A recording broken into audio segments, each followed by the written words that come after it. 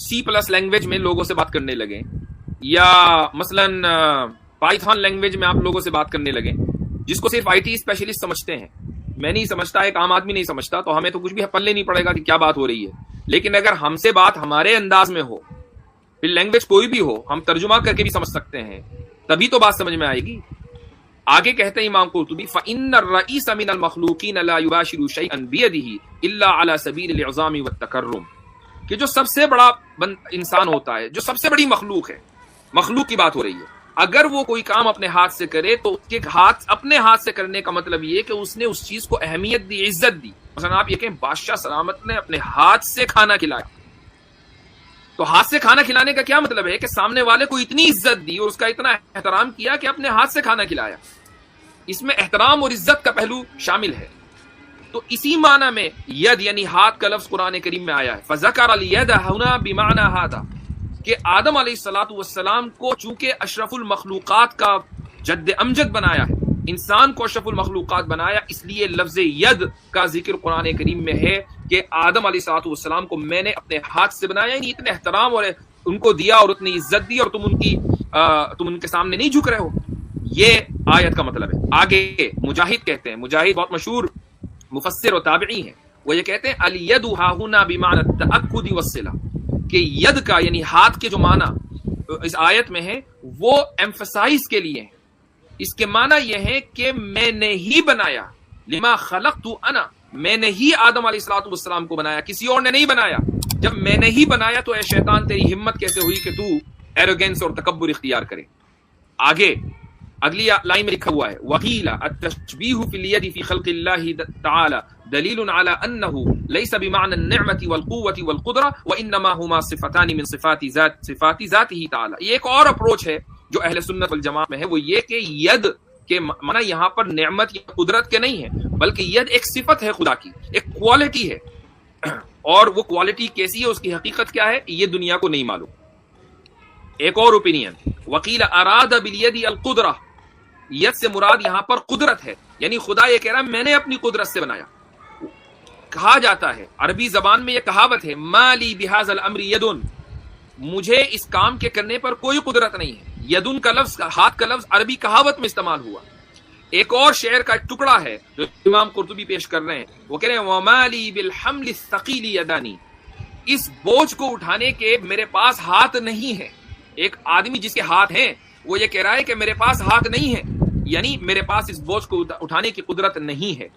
شاعر یہ کہتا ہے کہ تحملت، آخری لائن، تحملت من عفراء ما لیس لی به ولا للجبال الراسیات یدانی، کہ میں نے عفرا اپنی محبوبہ کے تعلق سے کہہ رہا ہے کہ میں نے عفرا کے لیے ایسے ایسے بوجھ برداشت کیے کہ جو میری قدرت بلکہ پہاڑوں کی قدرت کے باہر تھے. وما للجبال الراسیات یدانی، یدان کا لفظ یعنی ہاتھوں کا لفظ پہاڑوں کے لیے استعمال ہوا، تو یہ عربی زبان میں کامن ہے. اسی اعتبار سے قرآن کریم کے اندر بھی ید کا لفظ اللہ سبحانہ و تعالیٰ کے لیے استعمال ہوا ہے. اسی طریقے سے سورت کا لفظ صفت کے لیے استعمال ہوتا ہے، کہ اللہ سبحانہ و تعالیٰ حدیث میں آیا کہ آدم کو اللہ نے اپنی صورت پر پیدا کیا، یعنی اللہ نے اپنی صفت کے اوپر پیدا کیا. جو صفات ہمارے اندر نوبل صفات ہیں وہ کہاں سے آئیں؟ وہ خدا کے پاس سے آئیں. تو اس سے ہرگز یہ ثابت نہیں ہوتا کہ خدا کی باڈی ہے. اور یہ جو میں نے آپ کو قرطبی کی بات بتائی، اور میں نے کہا آخر میں ایک بات بتانے والا ہوں اہم، وہ یہ ہے کہ آپ دیکھیں اتنے سارے 3-4 اقوال میں نے ذکر کیے، لیکن ان میں سے کوئی ایک بھی ایسا نہیں ہے جو یہ کہہ رہا ہو کہ ہاں جی خدا کی باڈی ہے.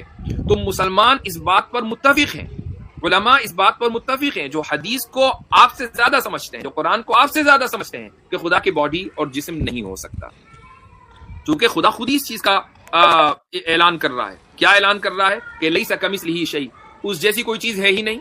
تو آپ جیسے ہی باڈی کا کوئی بھی تصور کریں گے تو اس کا مطلب یہ کہ آپ نے خدا کو مخلوق جیسا سمجھ لیا، جبکہ خدا مخلوق جیسا نہیں ہے. تو جب خدا خود ہی کہہ رہا ہے کہ اس کی کوئی مورت نہیں، اس کی کوئی تصویر نہیں، اس جیسا کچھ نہیں، اور آپ اس بات پر تلے ہوئے ہیں کہ نہیں خدا کے ہاتھ بھی ہے، اس کا جسم بھی ہے، اس کی صورت بھی ہے، اس کی مورت بھی ہے، یہ چیز تو پھر اسلام کے خلاف ہے. اسی کو مس ریپرزنٹیشن کہا جاتا ہے.